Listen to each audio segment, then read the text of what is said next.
समस्त मिथिलावासी के प्रणाम करै छी। हम एकटा गौरी के गीत लऽ कऽ अयलहुँ हेँ। आशा करै छी जे सब गोटा के नीक लागत।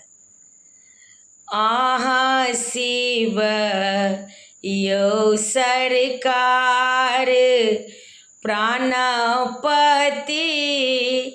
के आधार, प्राणपति के आधार, गौरी पूजू मन लागी कोबर घर में, गौरी पूजू मन लागी कोबर घर में।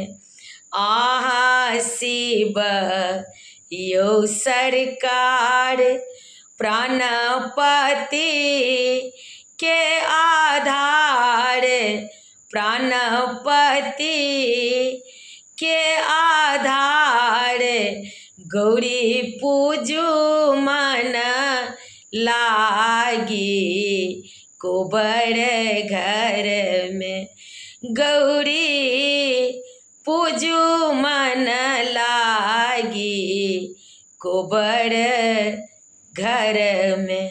शिव जी के जाटा शोभन गंग, शिव जी के जाटा शोभन गंग, गौरी के गंगा जल के काज, गौरी के अछीन जल के काज, गौरी नित उठी जाथिन जल भरला, गौरी नित उठी जाथिन जल भरला।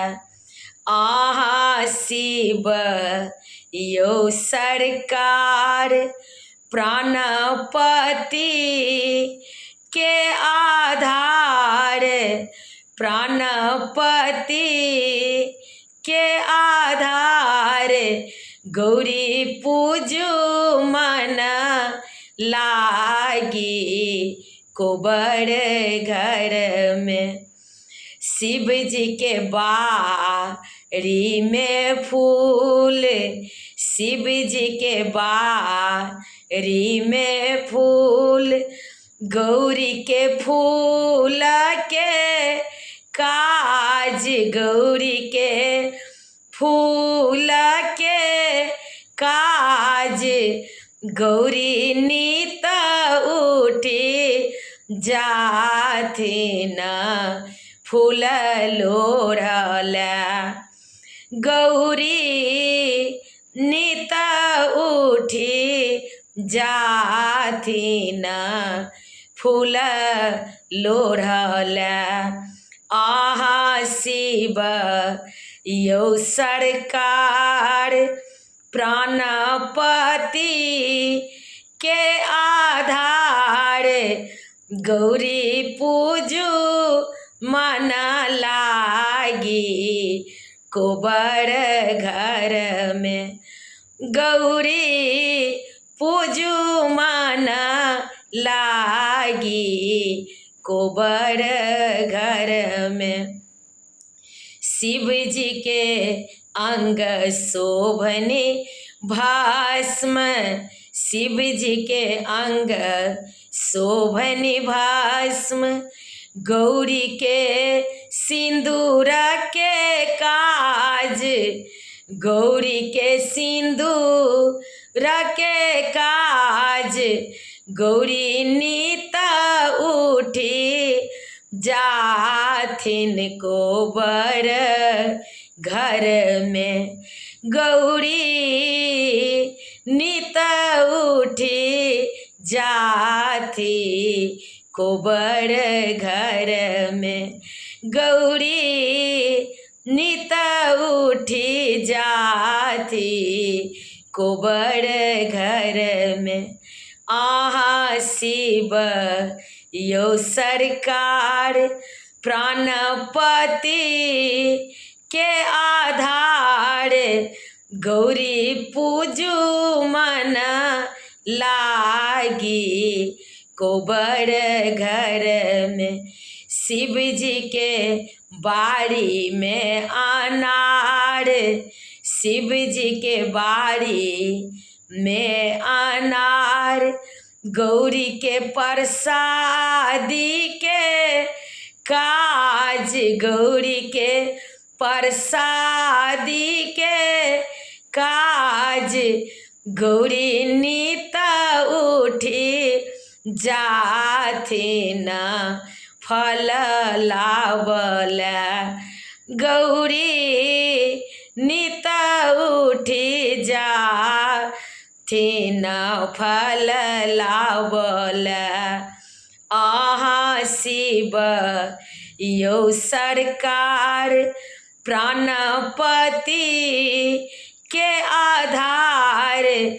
गौरी पूजू मन लागी कोबर घर में।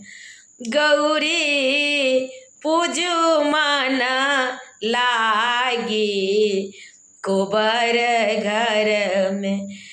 शिव जी के बाड़ी में बेलपत्र, शिव जी के बाड़ी में बेलपत्र। गौरी के बेलपत्र के काज, गौरी के बेलपत्र के काज। गौरी नीत उठी जाथी बेलपात तोड़ला। गौरी नीत उठी जाथिन बेलपात तोड़ला। आहा शिव यौ सरकार प्राणपति के आधार, प्राणपति के आधार। गौरी पूजू मन लागी कोबर घर में। आहा शिव यौ सरकार प्राणपति के आधार। गौरी पूजू मन लागी कोबर घर में। गौरी पूजू मन लागी कोबर घर में। गौरी पूजू मन लागी कोबर घर में। समस्त मिथिलावासी के प्रणाम करै छी। हमर यूट्यूब के लिंक अछि रंजू अजय मिश्रा कऽ तऽ कनि सब्सक्राइब कऽ दै जेबै आ कनि एहि गीत के शेयर कऽ दै जेबै, जरूर शेयर कऽ दै जेबै।